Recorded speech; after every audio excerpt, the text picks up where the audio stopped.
Hi friends, welcome to my channel. నేను ఈరోజు చింతకాయలతోని పప్పుచారు ఎట్లా చేయాలో చూపిస్తున్నాను.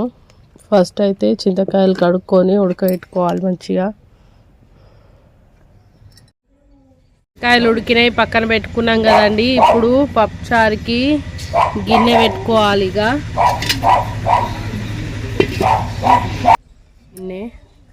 ఇప్పుడు నూనె పోసుకోవాలి. గిన్నె వేడైపోయింది కదా.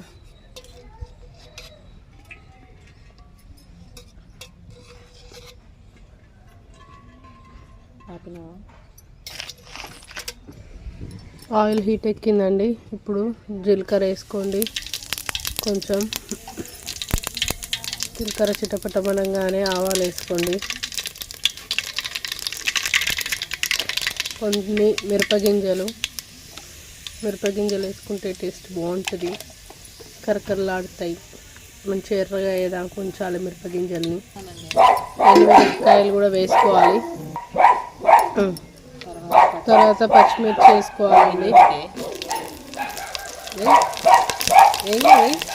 పుల్ల ఎక్కువ ఉంటుంది.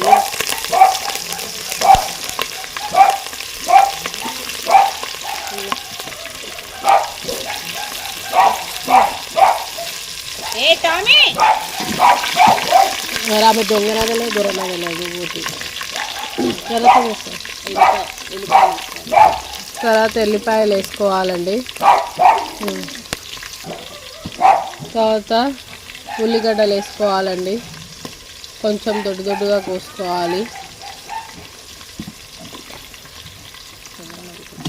ఇదిగోండి ఆనియన్ వేగింది కదా. ఇప్పుడు మనం దీంట్లో క్యారెట్ ముక్కలు వేసుకోవాలి. తర్వాత మంచిగా కలుపుకోవాలి. కొంచెం సేపు మూత పెట్టుకోవాలి. కొంచెం ఉప్పు వేసుకొని మూత పెట్టుకుందాం. ఉప్పు వేసుకుంటే తొందర ఉడుకుతుంది. ఉప్పు వేసుకొని ఒకసారి మంచిగా కలిపి మూత పెట్టేసుకుందాం. మంచిగా ఉడుకుతుంది. మూత తీసి ఒకసారి కలుపుకోవాలి.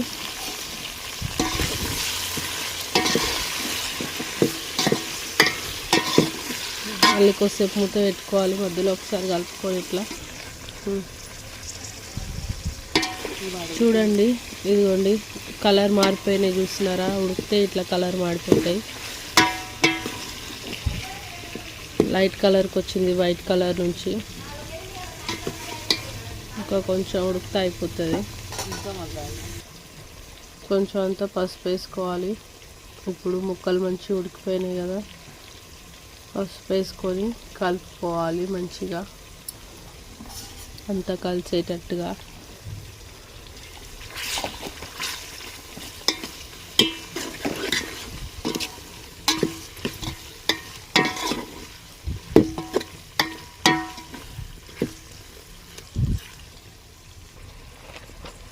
ఇదిగోండి చింతకాయలు ముందుగా ఉడకబెట్టుకున్న చింతకాయలు ఇట్లా పిసుక్కొని మంచిగా దీన్ని ఇప్పుడు దీంట్లో పోసుకోవడమే చారు.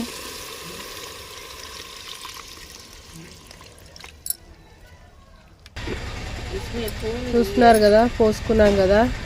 దీంట్లో ఇప్పుడు సరిపడంత ఉప్పు వేసుకోవాలి. చారుకి సరిపడంత ఉప్పు వేసి కలుపుకొని మరగాలి. మూత పెట్టేసుకోండి మంచిగా. చూడండి చారు మసలేలోపు మనం పప్పు ఉడికిందేమో చూసి ఉడికితే పప్పును రుద్దుకుందాం. చూడండి ఉడికిపోయింది పప్పు. మంచిగా పప్పు రుద్దుకుందాం. చూస్తున్నారు కదా ఇంత మంచిగా ఉడికిపోయింది మెత్తగా. ఇప్పుడు దీన్ని రుద్దేసుకోవాలి.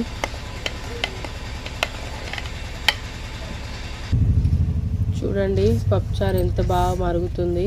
కానీ ఇంకా మరగాలి. ఇంకా కొంచెం మరిగినాక పప్పు వేసుకోవాలల్లా.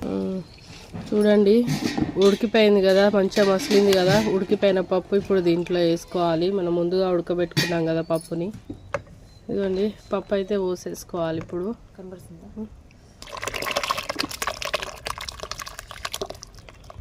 పప్పు వేసేసుకున్నాం కదా. ఇప్పుడు మంచిగా మరగాలి.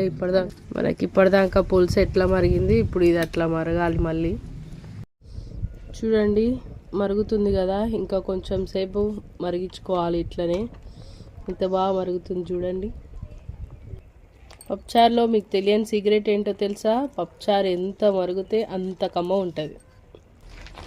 ఇట్లా మరుగుతున్నప్పుడే దీంట్లో కరివేపాకు వేసుకోవాలి, కమ్మటి వాసన వస్తుంది. వేసి చూడండి, గమనించండి.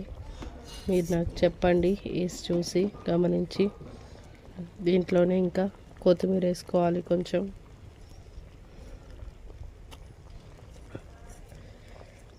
చూడండి, వేసి మీరు నేను చేసినట్టుగా చేసి చూసి కామెంట్ బాక్స్లో కామెంట్ చేయండి.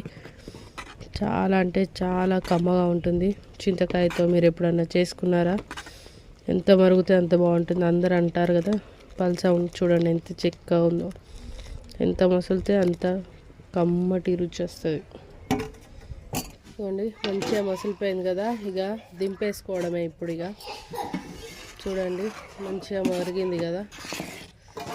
ఇదిగోండి, ముక్క కూడా కలర్ చేంజ్ అయింది, చూపిస్తాను మీకు. చూడండి, ఇదిగోండి పప్పుచారు మంచిగా దీనికి పట్టుకుంది, బాగుంటుంది. ఇప్పుడు మీరు కూడా ట్రై చేసి చూడండి. Thanks for watching.